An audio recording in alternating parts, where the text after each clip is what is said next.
네, 코로나 바이러스는 아직도 진행형입니다. 하지만 이것을 이겨내기 위한 여러 가지 정책들이 많이 복합적으로 작용하고 있고 그중에 일환으로 긴급재난지원금이 이미 많이 지급이 됐죠.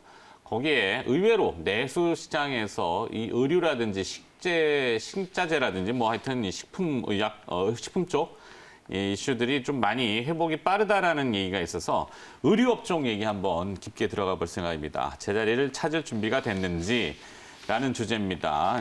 DB금융투자 리서치센터 의류화장품 애널리스트입니다. 박현진 연구원과 함께하겠습니다. 어서 오십시오. 안녕하세요. 네. 자, 긴급재난지원금이 지급이 됐는데 이게 의외로 이제 소비를 조금 진작시키는 데 많이 큰 도움이 되고 영세 상공인한테는 도움이 된다는 보도들이 계속 나오고 있습니다. 자, 근데 뭐 의외로 또 포스트 코로나 이후에는 아웃도어 시장, 그래서 골프라든지 등산이라든지 같이 가시는 건 아니고 사회적 거리 두기를 하면서 개별적으로 가시는 분들도 많다 그래요. 네, 그래서 맞습니다. 코로나19로 의료업종도 상당히 영향을 받았을 걸로 예상을 하는데 안 좋은 영향인 것인지 데이터상으로는 어떻게 지금 파악이 되시는지요?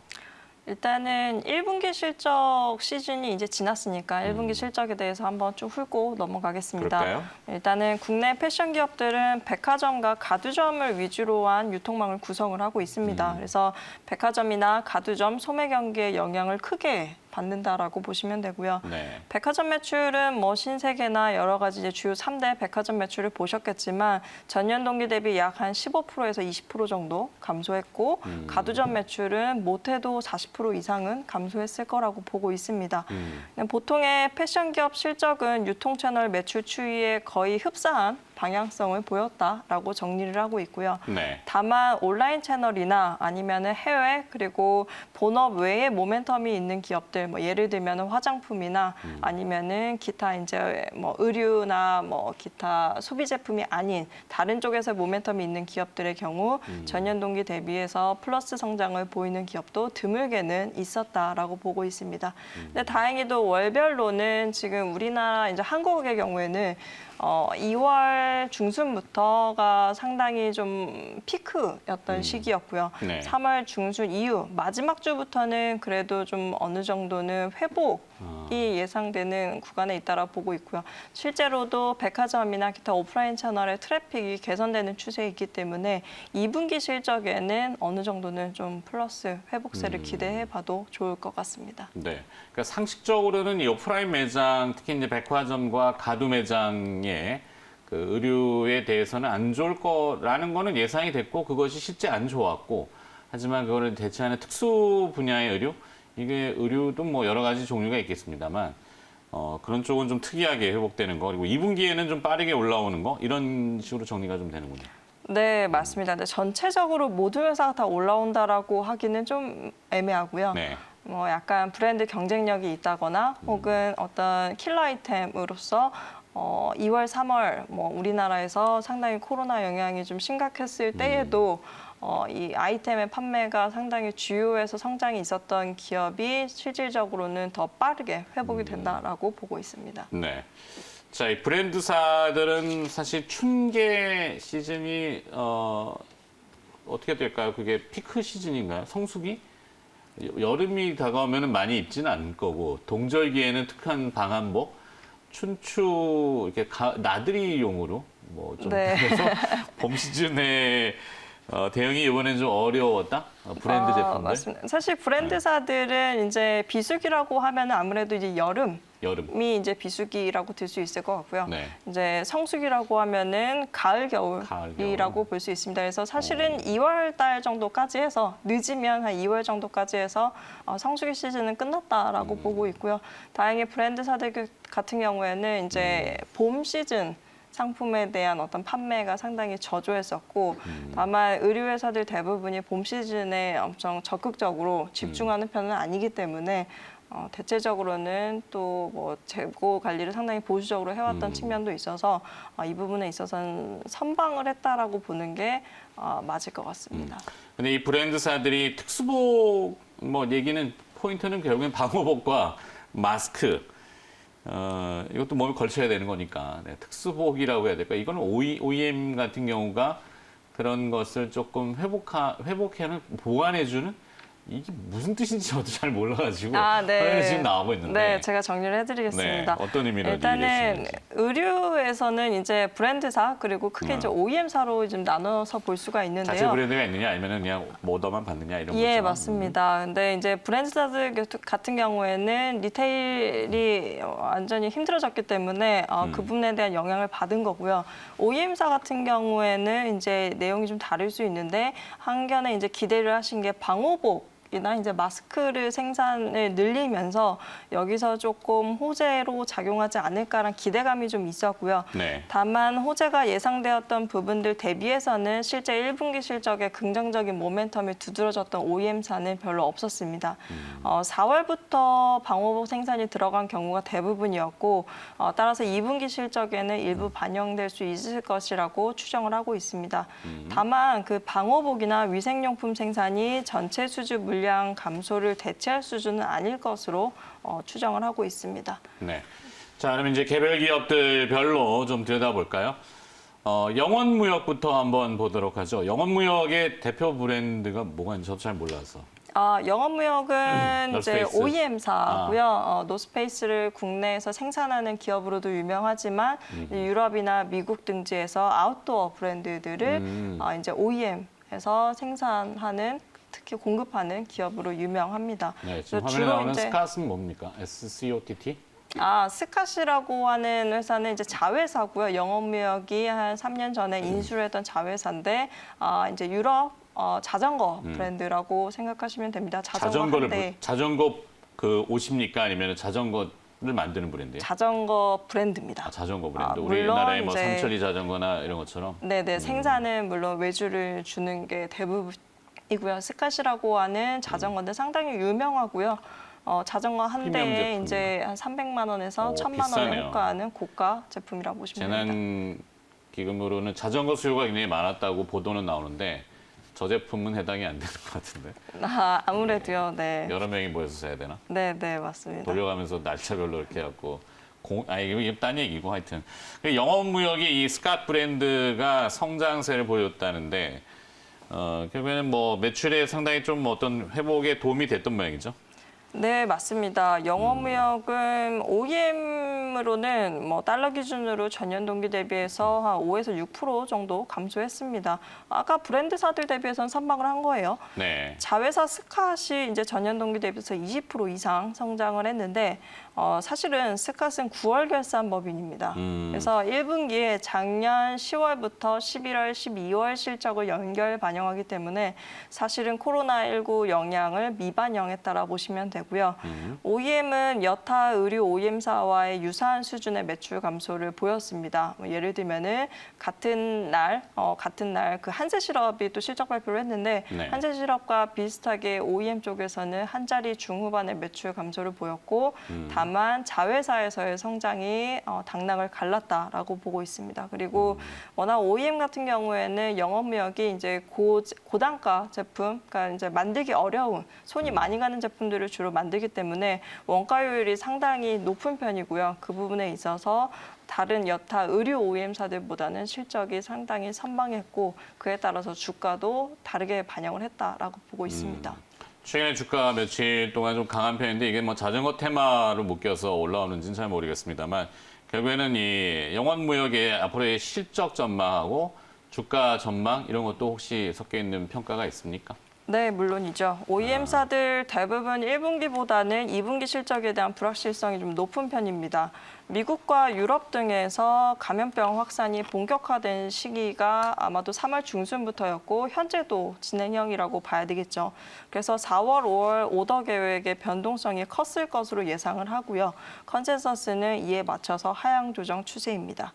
다만 영업무역은 계절성이 캐주얼 OEM사보다는 좀 약합니다. 다행이지만 가을, 겨울 시즌 아이템의 생산이 본격화되는 시기이기 때문에 아무래도 캐주얼 OEM사보다는 코로나 영향이 좀 덜할 것이라고 보고 있고요. 대체적으로 영향은 OEM사들이 코로나 영향이 2분기, 3분기에 강할 것이다라고 보시는 게 맞습니다. 자, 두 번째 기업으로 넘어가 볼까요? 화승 엔터프라이즈로 넘어가 보죠. 오늘 이 코스피 200 정기 변경을 목전에 두고 편의 효과 이슈가 좀 있던 기업인 것 같긴 한데 코로나19도 무시하는 서프라이즈 실적이 나왔다? 어떤 의미입니까? 배경이 화승 뭐죠? 엔터프라이즈는 아디다스 운동화를 생산하는 기업입니다. 잘 아시는 글로벌 회사죠. 네. 아디다스가 2월, 3월부터 글로벌 매장의 정상적 운영이 어려웠기 때문에 당연히 화승에게도 수주 물량은 감소했을 거라고 보고 있습니다. 본래 목표보다는 물량이 감소했지만 평균 수주 단가 상승이 실적을 견인했다라고 보고 있고요. 아디다스의 최근에 나오는 신제품 라인업을 화승 엔터프라이즈에서 상당히 커버하고 있다라고 보시면 됩니다. 특히 저단가 수주가 주를 이루다가 작년부터 고단가 수주 품목이 확대가 되면서 평균 수주 단가가 2018년 대비해서 거의 20% 이상 개선되는 효과가 있었고요. 특히나 또 부스트라고 하는 미드솔 생산을 시작했는데 쉽게 얘기하면 운동화 신발 밑창을 네. 얘기하거든요. 미드솔이라는 게? 예, 맞습니다. 이 부자재를 수직 계열화하면서 생산 효율 개선이 이익률 개선으로 이어졌다라고 보고 있습니다. 실적인 서프라이즈가 나왔군요. 주가는 뭐 아주 서프라이즈하게 반응하지는 않았지만 그래도 뭐 워낙 또 대부분 기업들이 이제 쿵 주가 떨어졌다가 이제 반등을 좀 하고 지금 현재는 뭐 13,000원대 이 정도 되네요. 앞으로 이제 이 화승 아디다스 향 수주가 안정적으로 계속 이어질 것인지 그 부분하고요. 추후 또 실적 전망, 주가 전망은 어떻게 하세요? 아디다스의 점유율 확대가 화승 엔터프라이즈의 가장 큰 투자 포인트라고 여기시면 될 것 같은데요.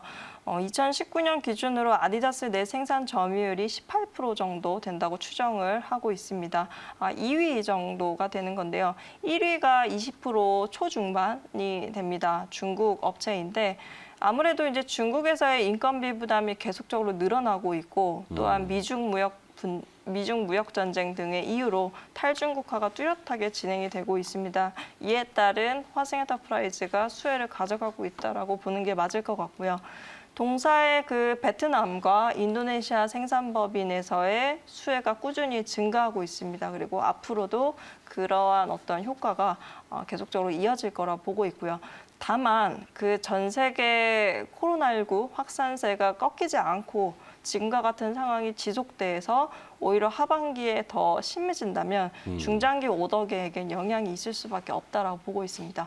그래서 아까 주가 말씀하셨지만은 네. 사실은 OEM사들이 실적이 괜찮게 나왔음에도 불구하고 주가가 그 이후에 화답을 못한 이유는 1분기보다는 2분기, 3분기에 대한 실적이 상당히 중요하고 근데 그에 따른 어떤 불확실성, 그에 대한 불확실성이 상당히 크기 때문에 이 부분을 먼저 확인하고자 주가는 좀 미리 반영하지 못하는 경향이 있는 것 같습니다. 그러네요.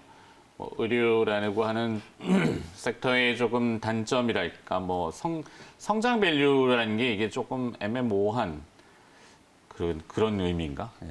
중장기적으로는 사실 화승 엔터프라이즈에 대한 어떤 가치를 의심하시는 분들은 거의 안 계세요. 그렇죠. 좋다는 얘기 워낙 많이 들어갖고 저도. 맞습니다. 아디다스의 어떤 중장기 비전이나 어떤 글로벌 리더로서의 가는 방향성을 생각한다면 사실 화승 엔터프라이즈 같은 기업의 중장기 가치를 높게 평가할 수밖에 없는데 일단은 단기적으로 어쨌든 2분기, 3분기 코로나 영향에 대해서는 아무도 사실 예측 불가한 요인이잖아요. 그래서 네. 이러한 부분들에 대해서 여전히 시장에서는 우려를 많이 삼고 있다라고 보시는 게 맞을 것 같고 다만 2분기 실적에 대해서 지금 회사 쪽에서는 상당히 자신감이 있어 하거든요. 네. 아직까지는 어쨌든 수주 산업이다 보니까 뭐 앞으로의 수주 계획에 대해서 어느 정도 확정을 지고 가는 게 있기 때문에 그렇죠. 어느 정도는 2분기 실적도 시장에서 우려하는 것 이상으로 조금 잘 나와줄 거라 보고 있고 그렇게 된다라고 하면 중장기 주가 방향성은 여전히 우상향에